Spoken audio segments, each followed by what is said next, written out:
Auzubillahiminash-shaytanir-rajeem. Bismillahir-rahmanir-rahim. Assalamu-alaikum warahmatullahi wabarakatuh. Students, today I, Hina Nara, teacher, I discuss delivering lecture for class 10th. Subject is English.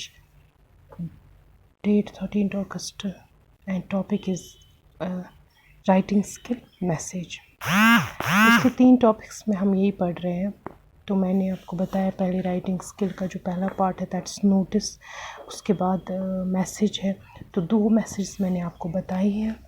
तो आज मैं तीसरी message आपको दिखाऊंगी कि कैसे आपको एग्ज़ाम में मैसेज आ सकती है. For example, you are Faiza Bhatt. Faiza Bhatt एक लड़की का नाम है. You received a telephone call from mister Maqbool. आपको एक टेलीफोन कॉल आ रही है. किसकी? मिस्टर मकबूल की. Who informs you to tell your sister. वो आपको बताता है कि अपनी बहन को बोलना, जिसका नाम आमिना है, that she has been short listed for an interview on 13th of August 2020.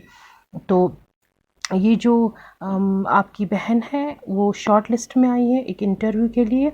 तो जो इंटरव्यू 30 अगस्त को लिया जा रहा है. Leave A message for Amna.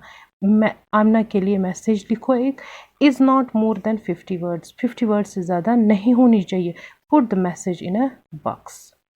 Message को बॉक्स में लिखना. बॉक्स इज़ हियर 4 साइडेड होना चाहिए ज़रूरी. और एक जब आप इस पे पेपर पे एग्ज़ाम में लिखोगे तो तब वहाँ पे भी आप ऐसे ही लिखना. तो फर्स्ट ऑफ ऑल यहाँ पे हम मैसेज लिखेंगे, फिर डेट लिखेंगे. आज का डेट मैं बता रही हूँ. आप अपने हिसाब से जिस दिन एग्ज़ाम होगा उस दिन वही डेट आप देना इस राइटिंग स्किल में. आज 13 अगस्त है 2020. टाइम मैं दे रही हूँ 9:30 AM. तो मुझे आमना को लिखने हैं तो यहाँ पे मैं आमिना, डियर आमना भी लिख सकती हूँ. डायरेक्ट आमना भी लिख सकती हूँ. There was a call for you from mister Maqbool. आपके लिए एक कॉल आई है. किसकी तरफ से? मिस्टर मकबूल से. He wanted to inform you. वो आपको बताना चाहता है that you have been short listed for an interview. आपको शॉर्ट लिस्ट में लिया गया है एक इंटरव्यू के लिए for the post of a receptionist, जिसके लिए आपने फॉर्म भरा था as a receptionist in readymade garment private limited. जो प्राइवेट लिमिटेड में आपने फॉर्म भरा था रेडीमेड गारमेंट्स में, वहाँ पे. The interview will be on 30th of August 2020. Interview हो जाएगा 30 अगस्त को at 11 AM. Your sister Faiza. ठीक है. ये ज़रूरी लिखना है यहाँ पे. टाइम, डेट ज़रूरी देना है, टाइम ज़रूरी देना है, और नाम जिससे आप मैसेज लिख रहे हो और जो लिख रहा है उसका नाम यहाँ होना चाहिए. Time should be mentioned, date should be mentioned, and जो language it should be very clear and accurate.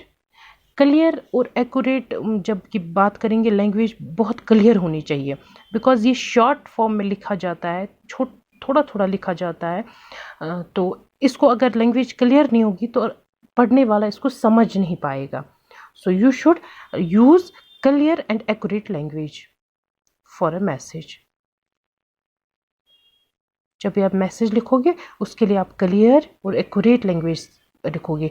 Time दोगे, डेट दोगे, कौन मैसेज दे रहा है, क्या मैसेज दे रहा है, ये सब चीज़ें इसमें लिखनी ज़रूरी है. तो आज के लिए इतना ही काफ़ी. आई थिंक आप भी समझ गए होंगे अच्छे से. नहीं समझ आता है, कहीं पे कोई प्रॉब्लम होती है, तो मैं बार बार आपको बोलती हूँ कि मुझे पर्सनली कॉल करके आप मुझे पूछ सकते हैं. तो that's all for today. Allah Hafiz. Thank you.